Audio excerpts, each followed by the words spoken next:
பாருங்கள் நல்லா டேஸ்ட்டான மீன் குழம்பு எப்படி வைக்கிறதுன்னு பார்க்கலாம். அதுக்கு பாருங்கள் சின்ன வெங்காயம் ஒரு 5-6 சேர்த்துடலாம். அப்புறம் பாருங்கள் பூண்டு உரிச்சது சேர்த்துக்கலாம், ஒரு 10-12 பல்.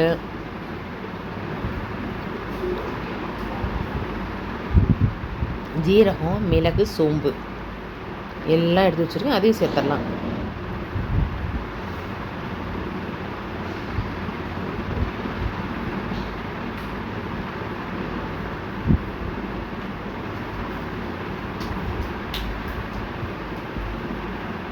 அப்புறம் பாருங்கள் மஞ்சத்தூள் சேர்த்துடலாம்.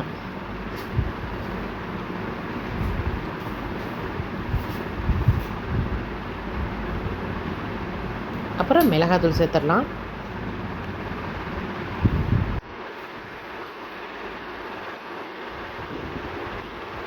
மல்லித்தூள் சேர்த்துக்கலாம்.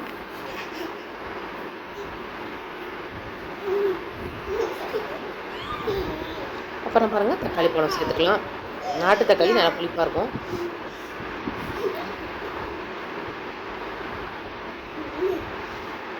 எல்லாத்தையும் நல்லா நைஸ் பேஸ்ட்டாக அரைச்சிக்கலாம். பாருங்கள் புளி ஊற வச்சுருக்கிறேன். அப்புறம் பாருங்கள் தாளிக்கிறதுக்கு தேவையான அளவுக்கு எண்ணெய் ஊற்றிக்கலாம். எண்ணெய் காஞ்சோடனே கடுகு சேர்த்துடலாம், வெந்தயம் சேர்த்துடலாம்,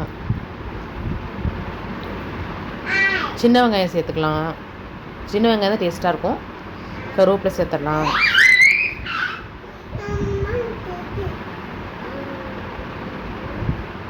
அரைச்சி வச்ச பேஸ்ட்டை சேர்த்துடலாம்.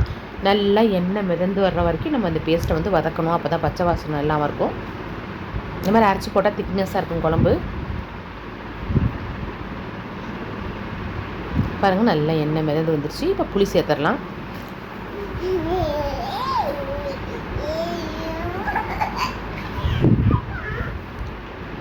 அடுத்து பாருங்கள் தேங்காயை அரைச்சிக்கலாம். புளி தண்ணி கொதிக்கிறதுக்குள்ளே தேங்காயை அரைச்சிடலாம். இப்போ பாருங்கள் கொதிச்சிருச்சு புளி தண்ணி. இப்போ அரைச்சி தேங்காயை ஊற்றிடலாம்.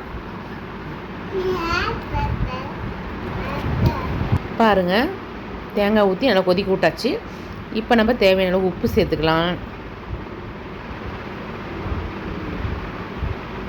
பாருங்கள் மீன் சேர்த்துடலாம். ரொம்ப நேரம் வேக விடக்கூடாது. 1 நிமிஷம் 2 நிமிஷத்தில் மீன் வெந்துடும், இல்லைன்னா உடைய ஆரம்பிச்சிடும்.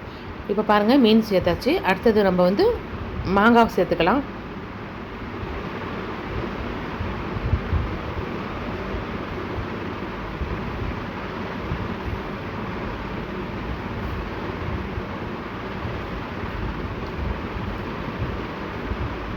நல்லா கொதிக்க விட்டுலாம். நல்லா டேஸ்ட்டான மீன் குழம்பு ரெடி ஆகிடுச்சு. பிடிச்சிருந்தா லைக் பண்ணுங்கள், ஷேர் பண்ணுங்கள், கமெண்ட் பண்ணுங்கள், மறக்காமல் சப்ஸ்கிரைப் பண்ணுங்கள்.